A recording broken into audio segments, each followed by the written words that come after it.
शरण्यं कृत्यातिहं प्रणतिबाले भवाब्धिपोतं वन्दे महापुरुषते चरणारविन्दं वन्दे महापुरुषते चरणारविन्दं।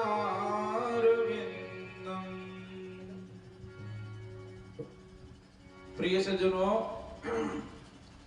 खेड़ा पहाड़पुर ग्राम में बहुत सत्संग होता है, शायद हर महीने होता है और कई बार फोन भी किया था, आने का संयोग नहीं बना। तो मैं सोचा कि ये लोग सोचेंगे कि जब भी फोन करते हैं तो महाराज मना कर देते हैं, जिनकी चलें।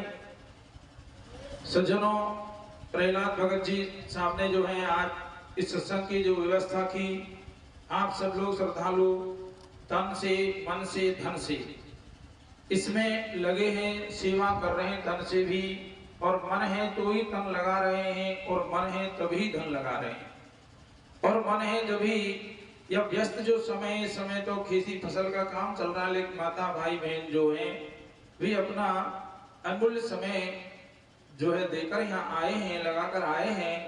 सभी भाग्यशाली पुण्यात्मा सुकृत जन हैं, लेकिन अपने विचार से ये व्यवस्था हमको बिल्कुल पसंद नहीं आई कि यहाँ के ना कोई मन संचालन है, ना यहाँ को कोई सिस्टम है, ना कोई बोलने की प्रक्रिया है। कभी किसी संत को बैठा दें, कभी किसी को बैठा दें। क्यों? जब तक बालक स्कूल में नहीं जाएगा पढ़ना सीख ही नहीं सकता है। चाहे राष्ट्रपति का ही लड़का क्यों नहीं हो, प्रधानमंत्री का क्यों नहीं हो, कलेक्टर का लड़का क्यों नहीं हो, उसको स्कूल में भेजना पड़ता है, तब सीखेगा। तुम संत समाजों में कई संत सम्मेलन देखा नहीं, संतों में रहे नहीं, बस संतों को बुला दो और बैठा दो, फिर अपनी मनमर्जी से किसी को 15-20 मिनट, कोई 1 घंटा बोल रहा है, कोई 35 मिनट बोल रहा है, और कह रहे 20-25 मिनट का टाइम है। कोई सिस्टम ही नहीं बैठा हमारी समझ में। लेकिन भाई निमंत्रण दिया तो पूरा तो करके जाना है। आए हैं तो देखो, संत लोग अब अपनी समझ से जब भजन गा रहे हैं, कोई कथा सुना रहे हैं, कोई जो उन्होंने सीखा समझा है वो सुना रहे हैं। लेकिन सत्संग क्या है सज्जनों, जो हम लोग सुन रहे हैं, ता स्वर्ग अपवर्ग सुख धरिए तुला एक अंग, धरिए तुला दात स्वर्ग अपवर्ग सुख धरिए तुला एक अंग, तुलई ने ताई सकल मिली जो सुख लव सत्संग। लव मात्र का सत्संग इतना लाभकारी हितकारी होता है कि स्वर्ग का सुख भी उसके सामने तुच्छ होता है। अपवर्ग के मोक्ष के लिए वह भी उसके सामने हल्का होता है। क्यों? वो तो उससे ही तो मिलता है, सत्संग से। लेकिन हमने सत्संग को मान क्या रखा है? सब माता भाई बहन सोचेंगे कि यही तो सत्संग हुआ, हमने तो बहुत दिन से सत्संग सुन रहे हैं हम लोग, तो है ना।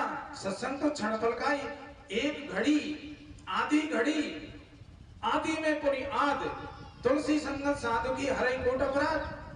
आधी से आधी घड़ी भी मिल जाए, करोड़ों अपराधों का नाश हो जाता है। लेकिन यहाँ सज्जनों देखा हमने कि सठ सुधरई सत्संगत पाई, पारस परस कुधात सुहाई। सत्संग से सठ भी सुधर जाते हैं, जो हमारे जीवन को सुधार दे, बदल दे, है ना। जैसे पारस पत्थर जो होता है, लोहा चाहे वो कसाई के घर का ही क्यों नहीं हो, उसको सोना बना देता है। गंगा में गंदा नाला गिरता है, गंगा हो जाता है। लेकिन यहाँ कोई भी व्यवस्था यूं नहीं कि जब तक मर्यादित सत्संग हो, कम से कम हुक्का, बीड़ी, तंबाकू ये तो बिल्कुल नहीं पीना चाहिए। आप कहीं मंदिरों में जाकर देखो, फिर पी कर देखो, वहां कौन पीने देगा तुमको। और यहाँ कुछ भी नहीं मर्यादा। तो सज्जनों, सत्संग करो तो पहले संतों को बुलाओ। भाई कितने संत आए, प्रवक्ता कितने, लिस्ट बनाओ। अब इनके लिए टाइम को वितरण करो। 15 मिनट आए तो 10 मिनट ही आए, लेकिन मन संचालन काम होता 10 मिनट में घंटी बजा दे, रुक जाइए आप। मैं अकेला ही बोल दूंगा 4 घंटे, तो मैं ही नहीं रुकने वाला हूँ। सब अब अपनी बोलने की हुक्म काटते हैं। तो मर्यादा का ध्यान हमें ही रखना, प्रवक्ता को भी चाहिए। तो सज्जनों, इसलिए आप लोग हमेशा करते रहो सत्संग, लेकिन संतों को बुलाकर करो। कि देखो गीता के, आप लोग सुनना ध्यान से, गीता के 13वें अध्याय में 24-25 नंबर के श्लोक पढ़ना।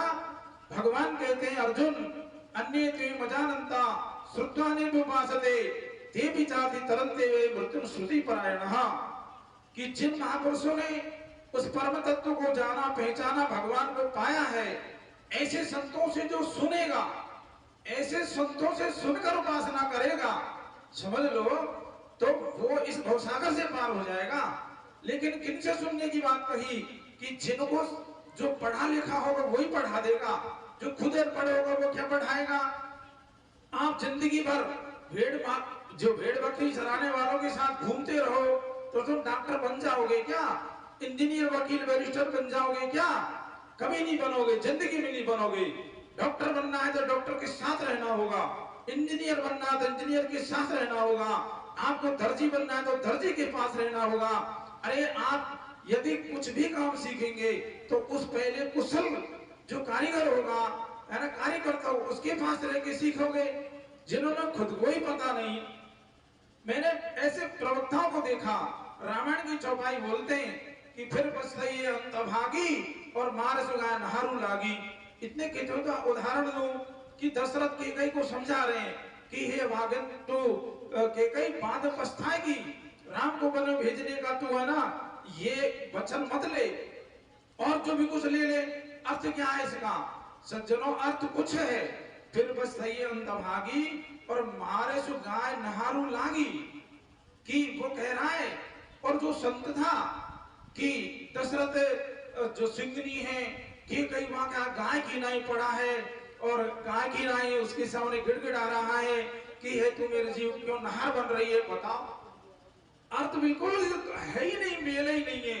लेकिन सज्जनों में तो इसीलिए निवेदन कर रहा हूं कि कम से कम मर्यादा जो है ना हमें आप लोग तन मन धन लगाते हैं, बहुत खर्चा हुआ है इसमें, वैसी सत्संग नहीं होता है। प्रहलाद भगत जी ने अपने खुले मन से जो है धन लगाया है, व्यवस्था आप लोगों ने संभाली है।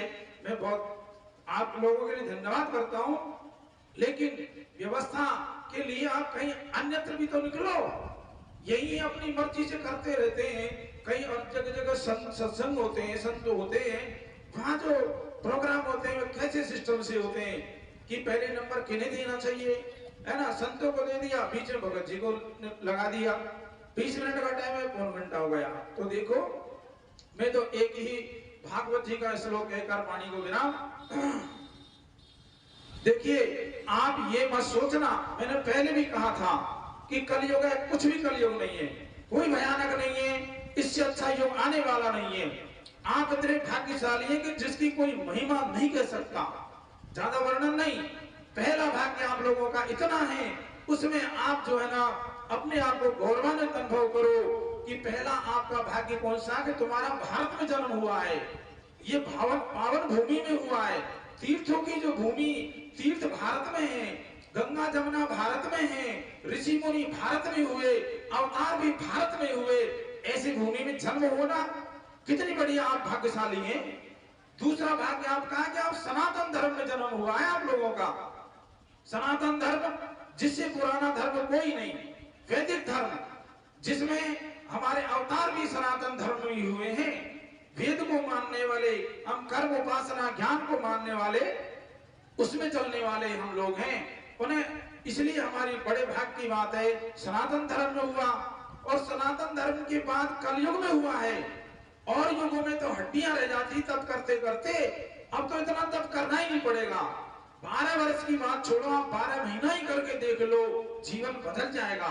जीवन बदलना, सुखी हो जाएगा जीवन, सारे जीवन के क्लेश मिट जाएंगे, परमात्मा की प्राप्ति होगी।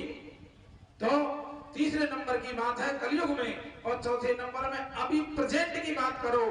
पहले कभी हुए होंगे राजा महाराजा, पहले हुए होंगे भगत लोग, जिन्होंने तो भगवान की प्राप्ति करके कल्याण कर लिया।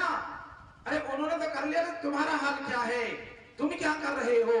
उन्होंने तो भक्ति कर ली, जीवन न्यौछावर कर दिया, तो लेकिन अब उनकी गाथा गाने से हमारा क्या लाभ हो रहा है?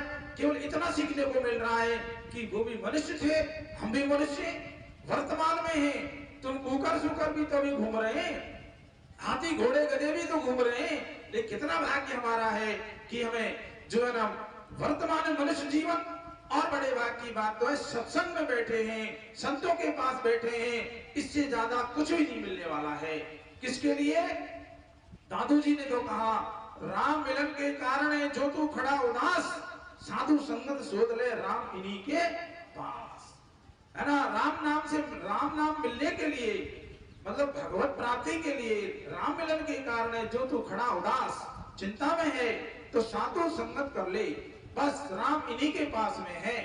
तो इसलिए सज्जनों, आप इस बात से नहीं घबराना। रामायण का दोहा देखो कि राम नाम नर केसरी, करे कल युग आ गया, भयानक युग, कत्ते बुरा नहीं है कल, करेगा तो भरेगा, तेरे कर्मों का लेख बंदे खड़ा खड़ा देख, कर्म छावड़ी ला रहे थारे जिसे जानी जा रहे, अपना कर्म तुम्हारे साथ चलेगा, दूसरे का कर्म तुम्हें कुछ ही दुख नहीं देगा।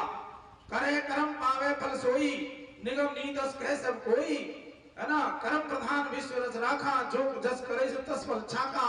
कितने उदाहरण है ग्रंथों में भरे हैं।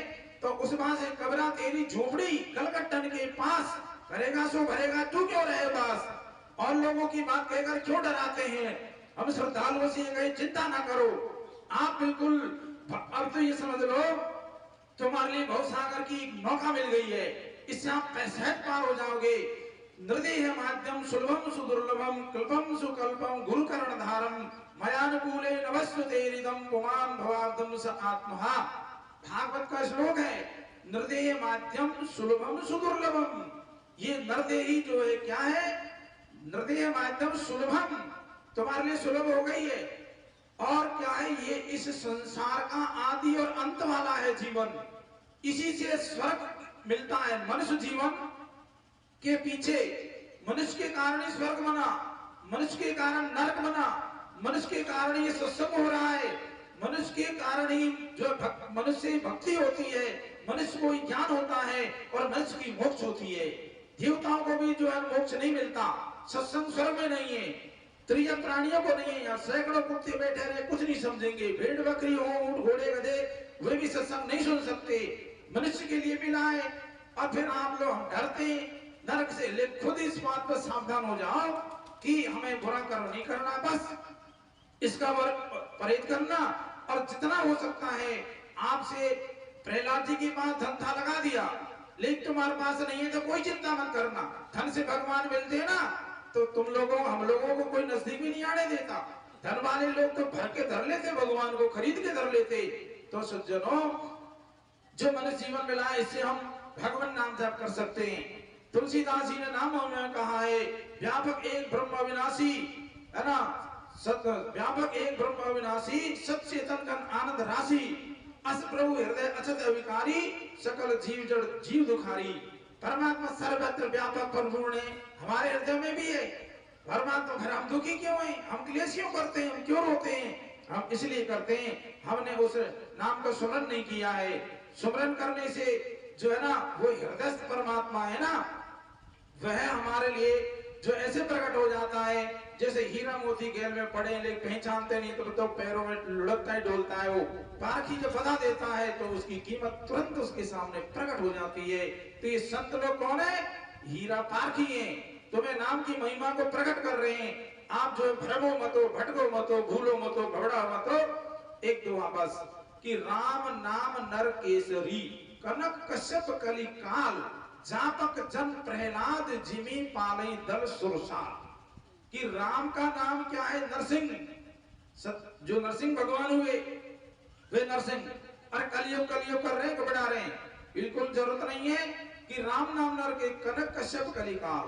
हिरण्यकश्यप कौन है? ये कलयुग है। हिरण्यकश्यप क्या करता? हिरण्यकश्यप राम नाम नहीं लेने देता है ना। कनक कश्यप कल और जापक जन प्रहलाद जिमो, जो जपने वाला नाम को जपने वाला है वो प्रहलाद है। जो प्रहलाद की तरह नाम जपते हैं तो राम नाम नरसिंह भगवान उनकी रक्षा करता है, उसका कल्याण हो जाता है। इसलिए आप अपने मन में खुशी प्रसन्नता रखो, लेकिन सत्संग सिस्टम से करना है ना, नियमित करना, मर्यादा से करना चाहिए। कहीं अन्यत्र भी निकल करके देखो, है ना, संत समाज में जाओ और ये सीखो और फिर सत्संग को करो। बोलो सद्गुरुदेव भगवान की जय। महाराज जी एक भजन और बोल दो, भजन है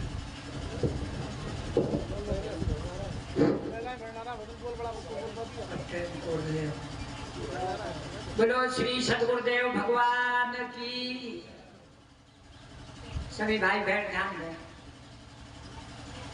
एक बोल दे 10 बोल दे आज